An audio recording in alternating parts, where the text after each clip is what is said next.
don't want to feel no concrete when I go to smack that motherfucker. I want that motherfucker to have what that shit called after an earthquake, an aftershock. I want that bitch to wugga wugga wugga wugga wugga wugga. That's what I want that motherfucker to do. I don't want that bitch to just be and that's it. Like, nah, I need that bitch to. Where your mic at? In my pocket.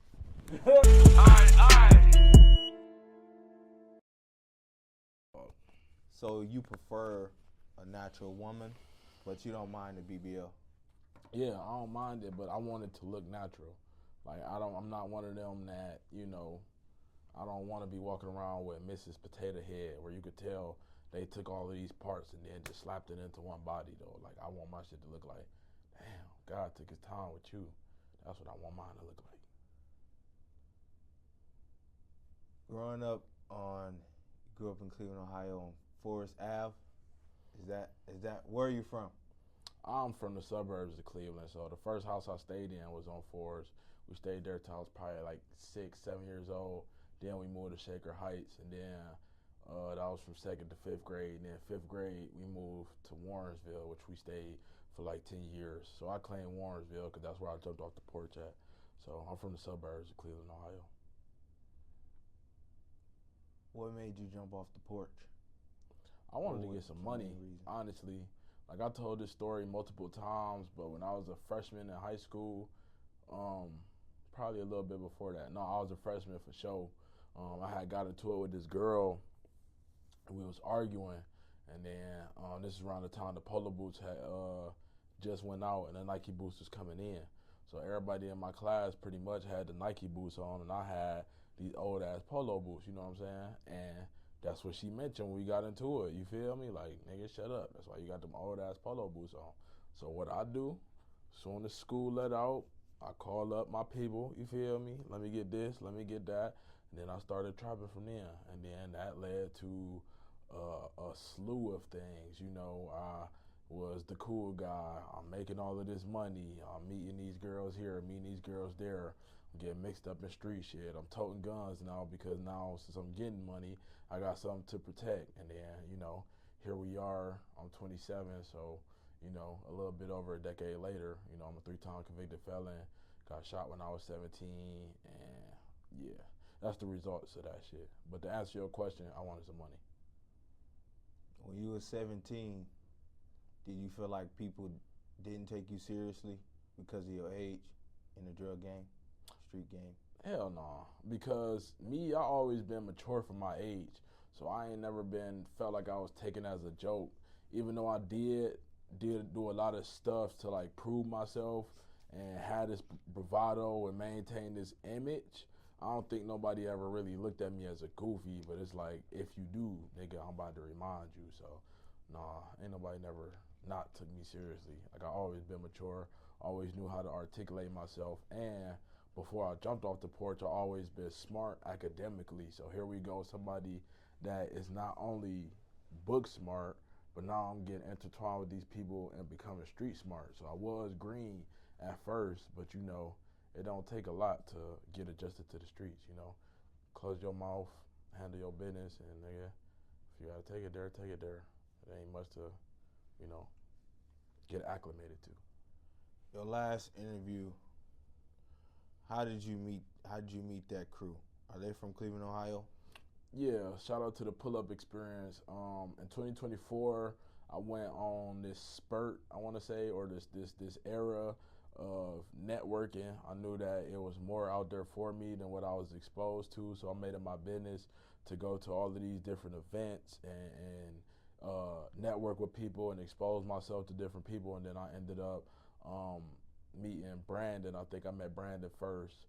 And then just, Cleveland is kind of small, so bumping into these people in these different rooms, and it's all revolving around entrepreneurship. I get a call one day, they asked me to come on a pod, and I did. So shout out to the pull-up experience. That was really my first official interview, and I'm happy I went on there because it sparked me creating a lot of content on my own, which I do now with the ODM TV channel that I got with my brother Mike G. Okay. Diddy recently just got sentenced to 50 months in federal prison. Do you think he deserved it? See, now that's sticky, no pun intended. That's crazy because I don't believe anybody should be forced to do no freaky shit. But if you like overly freaky though, you kind of need to, get the fuck on.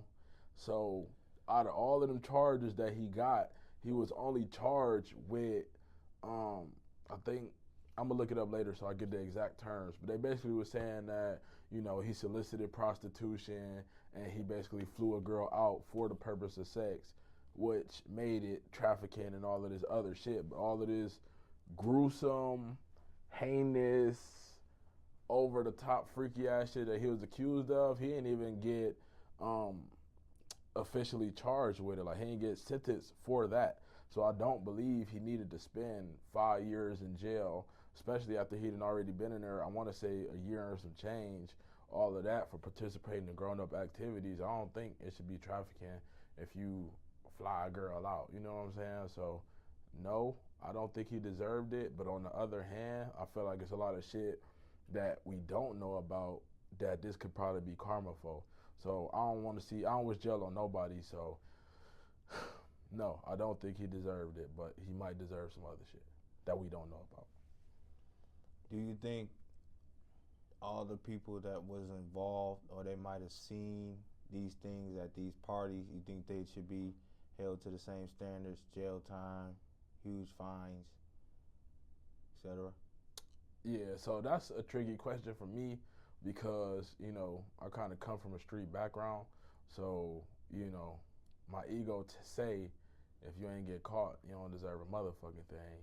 But on the other hand, if he was doing wrong, like say he was with underage girls or he was doing shit against somebody's consent, hell yeah, because you're not part of the solution, you're part of the problem. So if you see this overly freaky ass nigga with these young girls or you seeing people getting roofied and drugged and it's against their will and you a part of it, hell yeah, you should be held to the same standard. But if it's all consensual and we just grown adults doing extra shaboing boy and freaked out ass shit, then nobody should incur no consequences because if you ain't harming nobody, you should be allowed to do what the fuck you want to do.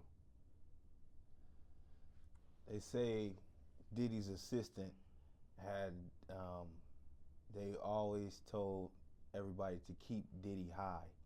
So they kept these pink drugs, I think it was called Tusi. Pink cocaine? Yeah. Yeah. And they always wanted them high on cocaine or these drugs all the time. And the first lawsuit, I think a rapper, I forgot his name. Producer. Yeah, producer. Lil he Rod. came out and said, Lil Rod, that Diddy groped him and all that other stuff, right? So do you think we should hold the assistants accountable or just it's on Diddy because they was instructed to keep him high? Everybody their own man at the end of the day. Like whatever consequences you incur from the actions that you do choose and the decisions that you did make, you gotta deal with that. So whether somebody telling you to get him high or not, if it's not in your moral compass to keep somebody high and you feel like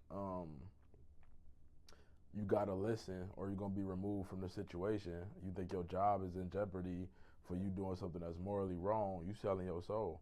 So nigga, whatever price that come with, I don't give a fuck who told you to do what. Your mama told you right from wrong. If you choosing to do wrong, you gotta accept what come with that. I don't give a damn who told you to do what to who. Do you think Lil Rod wanted Diddy to touch his ass? If you let a nigga do that to you, yes. Fuck out of here. Fuck out of here. Most definitely, bro.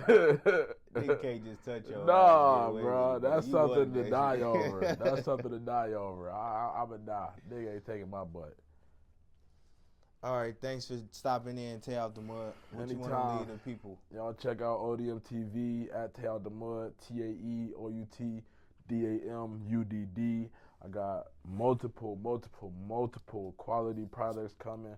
Y'all check out that ODM merch and follow my brother Mike G at TheMasonVogue on Instagram. Thanks for your story. Yes, sir. Tap in, tap out.